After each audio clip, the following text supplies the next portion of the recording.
Well, I just got done seeing Cinderella, and I guess it's a little bit of a paint by numbers, but it's a pretty beautiful movie. Hey, Skip, what happened to your shoe? I don't know what happened to my shoe.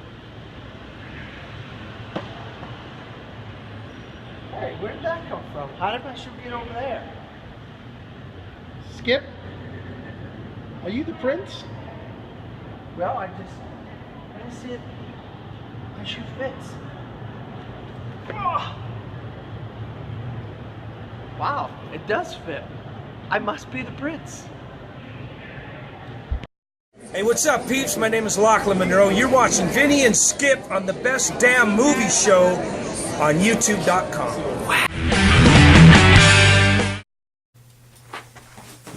Okay. Up. Take 3. Well, that's another monologue that we did for Cinderella. Skip had this brilliant idea that actually was supposed to be a little bit better.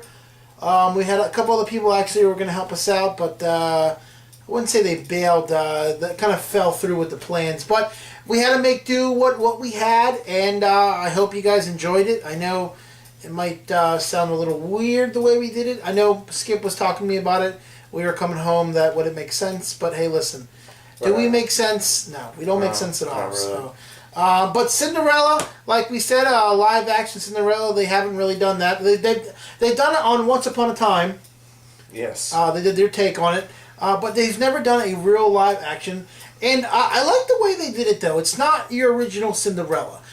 They kind of threw their little twists and turns in it that I thought actually was interesting. Now, before I saw the movie, was I looking forward to it? Not really, because I always say, do we need another Cinderella? Why are we doing another Cinderella?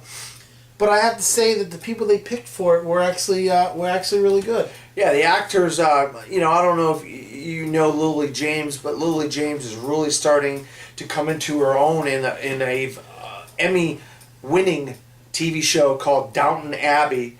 If you haven't watched Downton Abbey, I highly recommend you watch Downton Abbey. And also Richard Madden, who, sad, R.I.P. Richard, he died on Game of Thrones. Hopefully that's not a spoiler. It happened 2 years ago, so hopefully if you haven't seen it by now. God, it's been 2 years since Game of Thrones has been on? Yeah, well, 5 seasons. It's had 5 seasons. And 2 years ago, his character died on Game of Thrones. But he plays the prince, and Lily James plays Cinderella, and we have the old evil stepmother played by two-time Oscar winner Kate Blanchett, and she just grabs this role and falls straight forward into it, and she is nasty bugger. We have Derek Jacobi as the king, and he's about to die, and he's going to give the kingdom to his son, the prince. And, of course, we have this fairy godmother played by Helena Bonham Carter, and she's looking out for little Cinderella. And she had a small role. And she was probably in there no more than 10, 15 minutes. 5 minutes, maybe. Was it 5 minutes? Yeah, 5 minutes. I mean, but she made her mark on the movie, and that's what I love about Helena Bonham Carter. You knew it was Helena Bonham Carter, you know what I mean? And she's the fairy godmother. She helps out Cinderella. Of course, you know the story. She ends up going to the ball and meeting the prince, and one thing leads to another, and we have a lost shoe on the steps of the kingdom, and someone's found it. And what I think is interesting though too is on the trailer you see that the stepmother smashes a shoe, which was never done in the cartoon. So that's a new twist to it. But I don't want to give it all away. I thought cinematography was really good in this movie. I thought the costumes, I mean the sets. Yeah. I even think that the carriage that they had in there was fantastic. Wow. I would love to know where they shot this movie at, though. I would love to know, because I know it's not America. I think it was Ireland. Yeah, it looks like it's far away. The castle that they used in it was, I mean, ridiculous. Yeah, that stuff was just top notch. The wardrobe, whoever did the wardrobe for this movie, if they don't get an Oscar nomination, I'll be completely shocked. I'm going to give it a 9 out of 10. I'm gonna. There's enough that I didn't like about it that I feel like is more or less paint by numbers. That I'm gonna give it a mild C it because there was enough that I liked about it, but there were things I didn't like about it because I felt like it was a little paint by numbers. So you think my 9 out of 10 is giving it too high?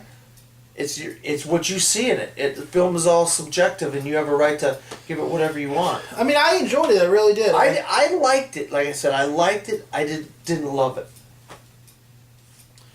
You know, and I thought that for what it was as a remake, another twist to a Disney classic, and you have to think to yourself, how many more of these classics are they going to bring back to life? Are they going to do a Lion King, a real Lion King? Well, we know there's a Beauty and the Beast coming with Emma Watson and Dan Stevens and Luke Evans. And we've already done Snow White. Yep, we already done Snow White, so you know probably Pinocchio's down the line, maybe another Pinocchio. Oh boy. Maybe Aladdin. There's talk of an Aladdin. Oh Jesus. I don't know how you could do a Little Mermaid, because it takes place most of it under the ocean, right? Well, I mean, you didn't think SpongeBob SquarePants would be live action? They all came out of the water, and there was computer graphics in this too. There was some with the changing of the the dress costumes and the mice dress and the pumpkin. I thought and the all that mice, stuff. you know, and in the cartoon, the mice, that was a big part of the story, was that her friends were the mice, and they played up on the mice in the movie. She's kind of a lonely girl, and she's got friends that are mice. And, it's kind of odd how those are the only friends she's got, and she understands them, and they understand her, even though they don't talk. I just don't understand though. I don't understand why. Like I said, I don't want to ruin it, but between me and you, I just don't understand why that he jumped back into something. The father. I mean, why? Like, well, that's where I find some contrivances in the plot. They had to come up with a way for the evil stepmother to be in that house with her two daughters. So then the whole plot of Cinderella can move forward.